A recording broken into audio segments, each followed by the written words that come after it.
Saya Vera Rasida Maesara dari absen 33 berperan sebagai Siti.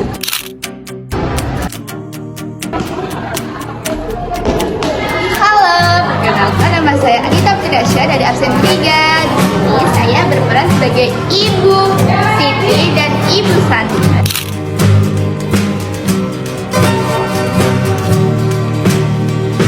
Saya Iqbal Arkasantiko, absen 14. Saya sebagai peran kakak dari Siti, yaitu Sandi.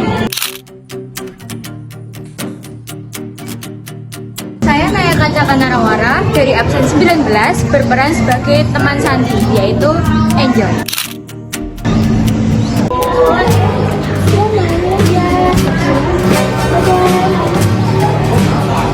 Halo, saya Firza Maifaya dari nomor absen 11 sebagai Mala, yaitu teman dari Siti. Saya Rindu Junar Asmaranti dari absen 26 berperan sebagai narator dan cameo ibu-ibu pemilik warung.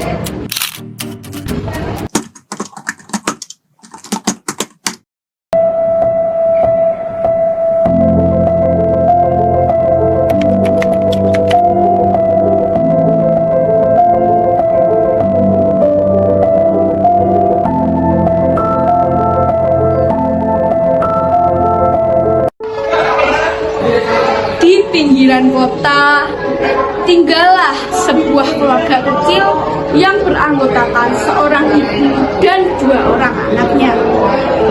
Suasana rumah tangga di keluarga tersebut tidaklah seperti suasana rumah tangga harmonis di keluarga pada umumnya. Setiap hari selalu terdengar suara bentakan dari suara ibu yang tertuju pada putri bungsunya, Siti. Ibu Siti selalu memperlakukan Siti layaknya seorang pembantu.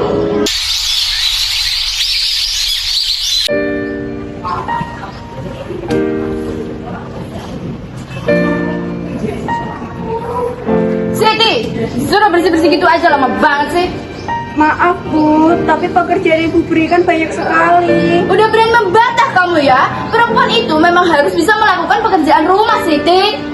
Tapi aku sudah menuruti semua perintah Ibu. Aku mohon Bu, jangan memarahi Ibu terus. Halah, kamu dibilangin orang tua melawan terus bisanya. Udah sana, lanjutin aja pekerjaannya masih kotor itu. Baik Bu. Anaknya ibu yang paling ganteng. Kamu lagi ngapain nih? Lagi ngerjain tugas kuliah ya? Iya nih Bu, banyak banget tugasnya. Pengen pergi kuliah aja deh, kayak kalau gitu terus. Ayo dong, kamu harus semangat. Kamu harus bisa jadi sarjana. Karena cuma kamu dapat ibu satu-satunya. Berbeda dengan perlakuan sang ibu terhadap putra sulungnya, Sandi. Ia memperlakukan Sandi dengan penuh kasih sayang.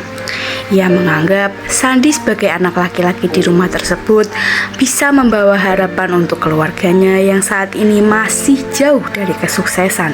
Kan masih ada Siti Bu. Halah, adik kamu itu mana bisa diandelin. Coba kamu lihat sama-sama berserakan ini. Dia nggak bersihin kan? Sini kamu. Iya Bu, ada apa? Kamu nggak lihat sampah-sampah ini? Kenapa nggak dibersihin? Harusnya kamu ngerti dong kalau ini tugas kamu. Tapi ini kan sampahnya Kak Sari Bu. Kalau diperintah terus seperti lakuin, malah sama tuh dia orang. Contoh tuh kakak kamu udah rajin, pinter pula. Makanya dia bisa dengan unit terbaru. Nggak kayak kamu, bodoh. Siti akhirnya tak kuasa menahan air matanya. Siti lelah. Apapun yang dilakukan Siti di rumah tak pernah benar di mata ibunya. Baik Bu, ini mau dibersihkan sampahnya. Itu belum. Perkataan menyakitkan dari ibunya kemarin masih tersimpan di pikiran Siti. Siti selalu terbayang-bayang akan perlakuan ibunya, bahkan saat ia sudah berada di sekolah.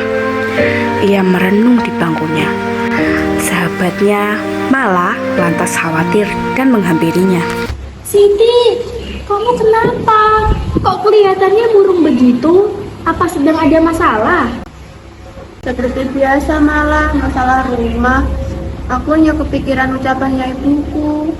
Aduh, kenapa lagi ibumu Siti? Coba cerita sama aku. Siapa tahu aku bisa kasih solusi. Kemarin ibuku bilang gini ke aku, kamu itu pemalas, bodoh, dan gak bisa diandelin. Aku bingung harus gimana lagi, malah aku capek. Aku juga pengen dibangga-banggain kayak kakak aku. Siti, apapun yang terjadi, kamu harus kuat ya. Kamu harus ikhlas. Jangan sampai kamu membenci ibu dan kakakmu. Meskipun mereka berdua sudah memperlakukanmu dengan seenaknya. Ingat, kamu kan masih punya aku. Kamu bisa menjadikan aku sebagai tempat bercerita. Aku ini kan bukan sekedar sahabat kamu, tapi aku sudah anggap kamu sebagai keluarga aku, Siti. Jadi, kamu jangan merasa sendiri ya. Kan masih ada aku. Kamu harus semangat, oke? Janji ya? Iya, terima kasih banyak ya Mala, kamu udah mau dengerin keluh kesah aku. Aku senang banget kamu bisa jadi sahabat aku. Terus, sesuai saran kamu, aku bakal lebih sabar lagi ngadepin ibu aku. Makasih ya Mala, kamu udah ada di hidup aku. Disinilah Siti merasakan tempat ternyamannya. Bagi Siti, bertemu dan berbagi cerita dengan sahabat baiknya adalah cara yang paling ampuh untuk mengembalikan semangatnya.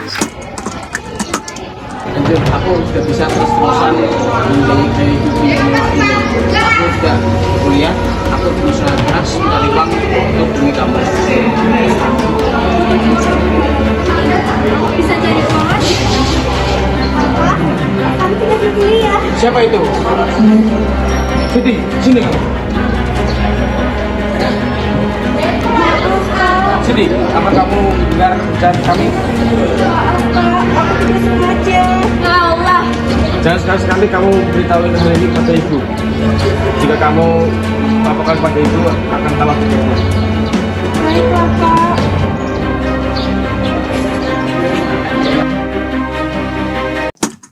Iya, saya mengerti, tapi tunggu sebentar, saya akan bicara dengan Sandi.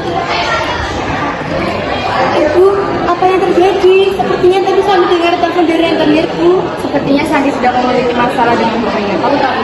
Maaf Bu, saya tidak bermaksud untuk... Kamu tahu, kenapa tidak memberitahu ibu? Saya tidak yakin, Bu.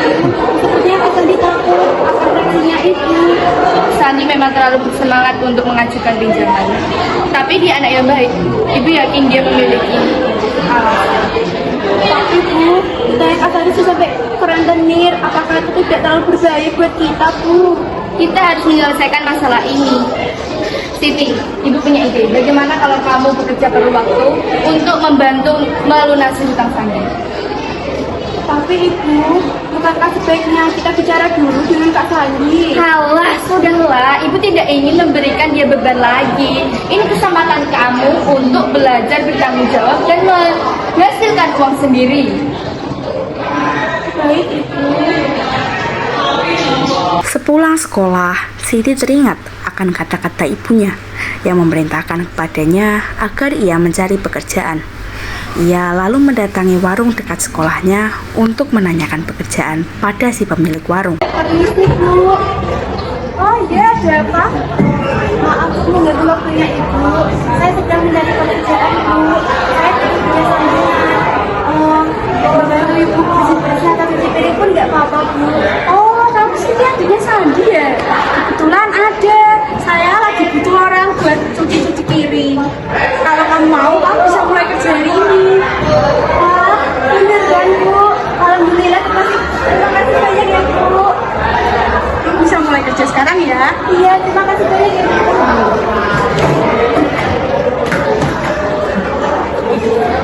Siti pun mulai bekerja dengan keras. Memang sudah jadi kepribadiannya yang selalu ulet dalam hal apapun. Tak perlu khawatir, ku hanya terluka. Terbiasa untuk pura-pura tertawa.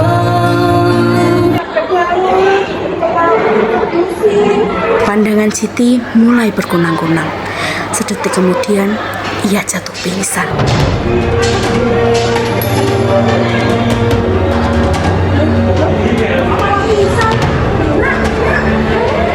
Ibu pemilik warung lalu membawa Siti pulang ke rumahnya. Siti, bangun. Maaf Bu, badan Siti lagi gak enak badan. Halah alasan. Beneran Bu, badan Siti lemas, kepala Siti juga pusing. Saya nggak peduli kalau kamu sakit atau enggak. Oh ya Siti, saya dan kakak kamu mau pergi berlibur untuk beberapa hari ke depan. Jadi kamu harus menjaga dan membersihkan rumah ini selama ibu pergi. Mau pergi kemana Bu? Ah, udah kamu harus tahu. Boleh nggak Bu, kalau Siti nanti periksa ke dokter, badan Siti udah bener-bener lemas Bu. Kalah paling-paling cuma penyakit biasa. Udah kamu gak usah pergi-pergi, di rumah aja, jaga rumah Moni. Tapi Bu, Kalau udah, saya mau pergi dulu sama anak saya. Bye. Bye, foto. Hari itu Mala berfirasat buruk tentang Siti yang tidak kunjung berangkat sekolah. Ia lalu mendatangi rumah Siti sepulang dari sekolah. Siti. Kayaknya kok gak ada orang ya? Tapi kayaknya Siti ada di dalam deh. Masuk aja kali ya. Siti. Oh tidak. Kamu kenapa? Apa yang terjadi denganmu Siti? aku udah gak sanggup lagi Mbak. Kamu kenapa gak memberitahu aku? Lihat kamu sudah lemas begini Siti. Gak mau orang tahu malah, gak mau mereka khawatir. Kamu kan tahu aku peduli sama kamu. Kalau kamu ada apa-apa kan bisa cerita sama aku, Siti. Maafin aku ya Mama. Siti, kamu harus kuat, Siti. Kamu harus bertahan, Siti. Siti. Aku gak akan ninggalin kamu kok Mama. Janji ya, Siti. Siti. Mala meneteskan air mata sambil memeluk Siti yang sudah tak bernyawa. Halo Bu, Halo, Mala. Ada apa? maaf mengganggu waktu liburan Ibu. Tapi saya punya berita yang mengkhawatirkan Bu. Oh, tidak apa-apa. Apa yang terjadi? Saya tidak tahu cara memberitahunya. Tapi Siti sudah pergi Bu. Pergi? Maksud kamu? Siti sudah meninggal dunia Bu. Apa? Gak mungkin. Ada apa, Bu? Sandi, ayo cepat masih barang-barang kita. Kita harus segera pulang sekarang. Memangnya kenapa? Ibu tadi mendapat kabar dari Mala bahwa Siti telah meninggal dunia, Sandi. Gimana bisa?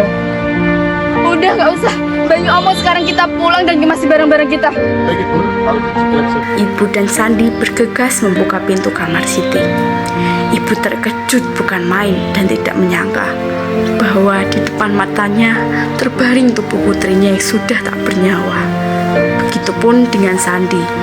Ia merasa sangat menyesal karena perbuatannya yang menyebabkan kepergian Siti untuk selama-lamanya. Siti, bangun nak. Maafkan ibu.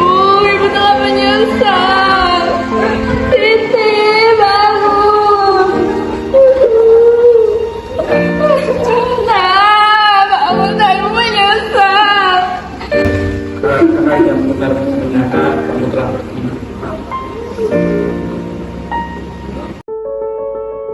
Begitulah akhir dari cerita kehidupan Siti yang sangat menyedihkan. Dari cerita ini kita dapat menarik kesimpulan bahwa dalam kehidupan ini kita harus senantiasa memperlakukan semua orang dengan sama, karena pada dasarnya semua orang memiliki kedudukan yang sama. Jangan pernah menyia-nyiakan seseorang, hargailah seseorang tersebut selagi dia masih ada di samping kita.